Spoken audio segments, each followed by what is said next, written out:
Disclaimer, ये video केवल शैक्षणिक और ऐतिहासिक जानकारी के उद्देश्य से बनाया गया है। किसी व्यक्ति, जाति या समुदाय की भावनाओं को ठेस पहुंचाना उद्देश्य नहीं है। रोशन, पिछले एपिसोड में हमने देखा कि भीमराव अब एक व्यक्ति नहीं, एक आवाज बन चुके थे।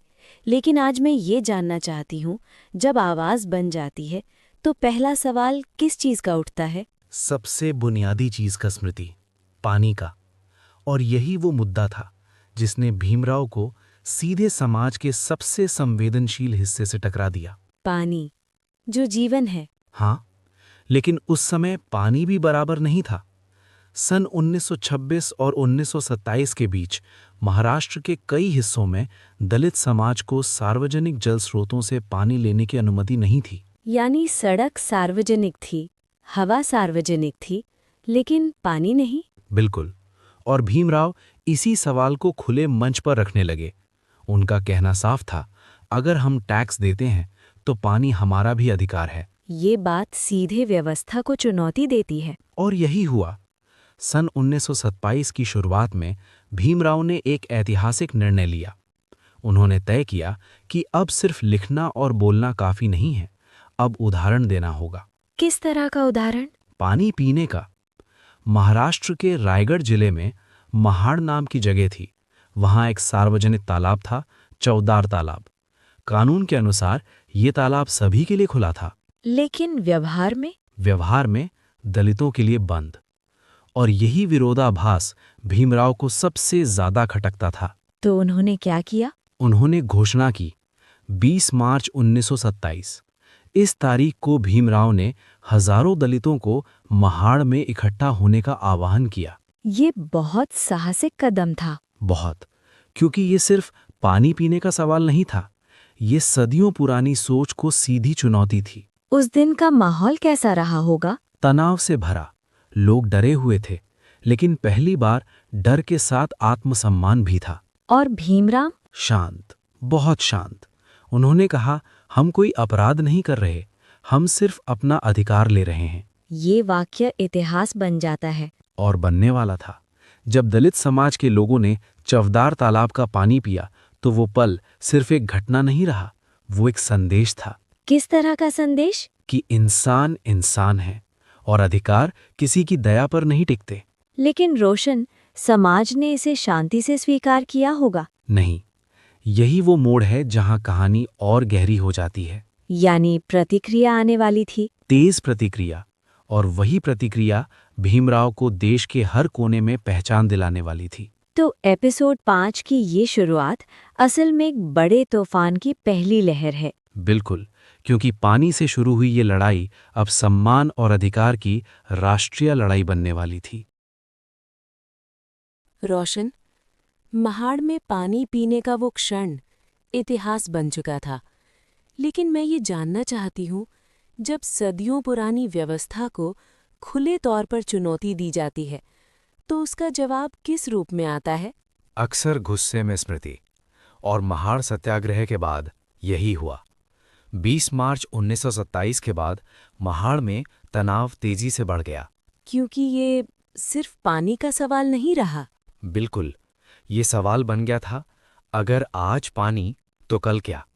और यही डर कुछ लोगों को हिंसा की ओर ले गया। हिंसा? हाँ, महाड़ सत्याग्रह के तुरंत बाद दलित समाज पर हमले किए गए। कई लोगों को पीटा गया, धमकियां दी गईं और डर फैलाने की कोशिश की गई। ये सुनकर लगता है कि अधिकार मांगने की कीमत बहुत भारी थी। बहुत भारी। लेकिन उससे भी ज्यादा चौंकाने वाली बात इसके बाद हुई। क्या हुआ? कुछ ऊंची जातियों के लोगों ने चवदार तालाब को शुद्ध करने का नाटक किया। उन्होंने तालाब में गंगाजल और गोबर डलवाया। ये अपमान किस हद तक जा सकता है? यही वो पल था जब ये साफ हो गया कि समस्या सिर्फ सामाजिक नहीं है, ये मानसिक है। तो भीमराव ने इस पर क्या प्रतिक्रिया दी? उन्होंने जवाब हिंसा से नहीं दिया, उन्होंने सवाल उठाया। उन्होंने कहा, अगर एक इंसान के छूने से पानी अपवित्र हो जाता है तो क्या इंसान खुद अपवित्र है? ये सवाल सीधे सोच पर वार करता है। और यही कारण है कि ये सवाल दूर तक गया, अखबारों में छपा, सभाओं में गूंजा और पूरे महाराष्ट्र में चर्चा का विषय बन गया।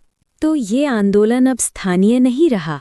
नहीं, सन 1927 के मध्य तक महाड़ सत्याग्रह पूरे देश में दलित अधिकारों का प्रतीक बन चुका था।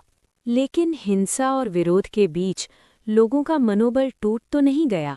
कुछ लोग डरे, ये स्वाभाविक था, लेकिन बहुतों ने पहली बार खुद को अकेला नहीं समझा।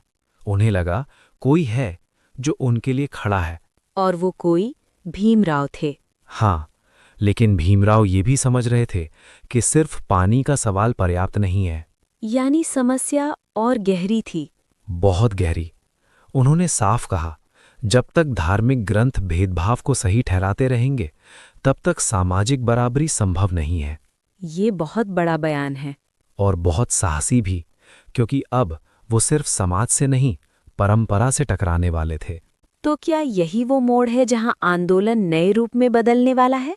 हाँ, महाड़ सत्याग्रह ने ये साफ कर दिया कि अधिकार की लड़ाई सिर्फ कानून से नहीं, सोच से लड़ी जाती है। और सोच बदलने के लिए सबसे कठिन रास्ता चुनना पड़ता है। बिल्कुल, और यही कठिन रास्ता भीमराव अगले हिस्से में चुनने वाले थे। यानी अब मुकाबला और भी सीधा होगा। हाँ, क्योंकि अब सवाल सिर्फ पानी का नहीं रहा, सवाल बन गया था, क्या इंसान को इंसान माना जाएगा? रोशन, महाड़ के बाद ये साफ हो चुका था कि मामला अब सिर्फ पानी का नहीं रहा।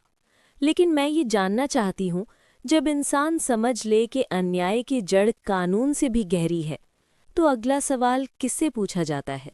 अगला सवाल सोच से पूछा जाता है स्मृति, और उस सोच से जो सदियों से अन्याय को सही ठहराती हुई है।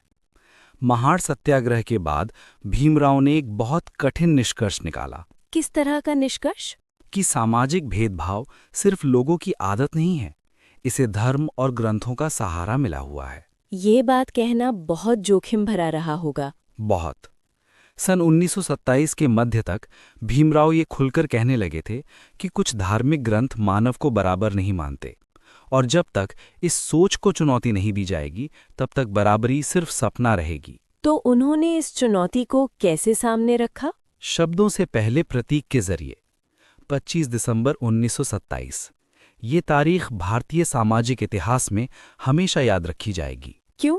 क्योंकि इसी दिन महाड़ में एक सार्वजनिक सभा हुई। हजारों लोग जमा हुए। डर भी था, लेकिन उससे ज्यादा निर्णय था। निर्णय किस बात का? उस सोच को खुले तौर पर नकारने का जो इंसान को इंसान नहीं मानती। इस सभा में कुछ धार्मिक ग्रंथों की प्रतीकात्मक प्रतियां सार्वजनिक रूप से त्याग दी गईं। ये कदम बहुत बड़ा संदेश देता है। और यही संदेश देश भर में फैल गया। कुछ लोगों ने कहा यह धर्म का अपमान है, कुछ लोगों ने कहा यह समाज को तोड़ देगा। और भीमराव? उन्होंने साफ कहा, जो ग्रंथ इंसान को अपमानित करे उसका सम्मान नहीं किया जा सकता। ये बयान सीधे सोच पर चोट करता है। हाँ, लेकिन ये चोट नफरत से नहीं, तर्क से थी। भीमराव ने कहा, धर्म का उद्देश्य मानव को ऊंचा उठाना होना चाहिए, नीचा दिखाना नहीं। तो ये आंदोलन अब किस दिशा में जा रहा था? एक नए चरण में। अब ये साफ हो गया था कि लड़ाई सिर्फ अधिकारों की नहीं, सम्मान और आत्मसम्मान की है। और इस घटना की प्रतिक्रिया? तेज। अखबारों में बहस छिड़ गई, राजनीतिक मंचों पर चर्चा हुई, धार्मिक नेताओं ने विरोध किया, लेकिन दलित समाज में एक नई चेतना जाग चुकी थी। किस तरह की चेतना? ये समझ कि गुलामी सिर्फ बाहर से नहीं आती, वो सोच में भी बैठ जाती है, और उस सोच को तोड़ना जरूरी है। ये बहुत गहरी बात है। और बहुत खतरनाक भी, उनके लिए जो सदियों से सत्ता में रहे थे। तो क्या हम ये कह सकते हैं कि इस घटना के बाद भीमराव पूरी तरह राष्ट्रीय मंच पर आ गए? हाँ स्मृति, अब वो सिर्फ दलित समाज के नेता नहीं थे, वो भारतीय समाज की अंतरात्मा से सवाल पूछ रहे थे। लेकिन रोशन, जब सवाल धर्म और परंपरा से टकराते हैं तो अगला रास्ता और भी कठिन हो जाता है। और वही कठिन रास्ता अब शुरू होने वाला था, क्योंकि अब भीमराव के सामने सिर्फ समाज नहीं, पूरी राजनीतिक व्यवस्था आने वाली थी। यानी एपिसोड 5 का ये हिस्सा असल में एक युग का अंत और दूसरे की शुरुआत है। बिल्कुल। यहीं से बाबा साहेब एक सामाजिक आंदोलनकारी से राजनीतिक शक्ति बनने की ओर बढ़ने लगे। और यही बदलाव आगे चलकर भारत के भविष्य को लिखने वाला था। रोशन, पिछले हिस्से के अंत में हम उस बिंदु पर थे जहां सवाल अब बहुत गहरे हो चुके थे। लेकिन आज मैं ये जानना चाहती हूँ, जब शब्द भी कम पड़ जाएं, तो इतिहास में कौन सा कदम सबसे ज्यादा असर करता है? प्रतीकात्मक कदम स्मृति। और भीमराव ने ऐसा ही एक कदम उठाया सन 1927 के अंत में। ये कदम हिंसा नहीं था, ये नफरत नहीं था, ये एक संदेश था किस तरह का संदेश? कि कोई भी विचार जो इंसान को जन्म के आधार पर नीचा साबित करता है, उसे स्वीकार नहीं किया जा सकता। महाड़ सत्याग्रह के बाद जब ये साफ हो गया कि समस्या धार्मिक व्याख्याओं से जुड़ी है, तो भीमराव ने उस जड़ पर सवाल उठाया। यानी अब लड़ाई सीधे सोच से थी। बिल्कुल। दिसंबर 1927 महाड़ में एक विशाल सभा हुई। हजारों लोग मौजूद थे। ये सभा सिर्फ विरोध की नहीं थी, ये आत्मसम्मान की घोषणा थी। और इसी सभा में वो ऐतिहासिक घटना हुई। हाँ, भीमराव ने खुले तौर पर उन ग्रंथों की आलोचना की जिनका इस्तेमाल दलितों को दबाने के लिए किया जाता रहा था। उन्होंने कहा, अगर कोई पुस्तक अन्याय को धर्म का नाम देती है तो उसे चुनौती देना अधर्म नहीं है। ये बात सीधे दिल पर वार करती है। और यही हुआ। उस दिन एक प्रतीकात्मक कार्य हुआ जिसे इतिहास हमेशा याद रखेगा। ये कदम इतना बड़ा क्यों माना जाता है? क्योंकि ये डर से मुक्ति का क्षण था। ये कहना कि हम अब मानसिक गुलामी स्वीकार नहीं करेंगे। ये पहला मौका था जब दलित समाज ने खुद को दोषी मानने से इनकार किया। इस घटना की प्रतिक्रिया कैसी रही? पूरे देश में हलचल मच गई। कुछ लोगों ने इसे साहस कहा, कुछ ने इसे विद्रोह कहा, लेकिन कोई भी इसे नजरअंदाज नहीं कर सका। यानी बाबा साहेब अब राष्ट्रीय चर्चा का केंद्र बन चुके थे। हाँ, अखबारों में बहस हुई, सभाओं में चर्चा हुई और समाज दो हिस्सों में बंटता दिखा। एक हिस्सा बदलाव से डर रहा था, दूसरा हिस्सा पहली बार खुद को आज़ाद महसूस कर रहा था। और भीमराव इस सब के बीच कैसे खड़े थे? अडिग। उन्होंने साफ कहा, मैं किसी धर्म का दुश्मन नहीं हूं, मैं उस अन्याय का दुश्मन हूं जो धर्म के नाम पर इंसानों को कुचलता है। ये स्पष्टता बहुत जरूरी थी। और यही स्पष्टता उन्हें एक साधारण नेता से कहीं ऊपर ले गई। अब वो सिर्फ अधिकारों की बात नहीं कर रहे थे, वो चेतना बदल रहे थे। तो क्या हम ये कह सकते हैं कि एपिसोड 5 के अंत तक एक नई विचारधारा जन्म ले चुकी थी? हाँ स्मृति, अब ये सिर्फ महाड़ या महाराष्ट्र की बात नहीं थी, ये पूरे भारत की सामाजिक आत्मा का सवाल बन गया था। लेकिन रोशन, इतना बड़ा झटका देने के बाद अगला रास्ता और कठिन होगा। बहुत कठिन, क्योंकि अब भीमराव सीधे राजनीतिक सत्ता, कानूनी व्यवस्था और राष्ट्रीय मंच से टकराने वाले थे। यानी अगला एपिसोड सिर्फ आंदोलन का नहीं, राजनीति का भी होगा। हाँ, क्योंकि अब ये सवाल उठ चुका था, अगर समाज बदलेगा तो कानून क्या करेगा?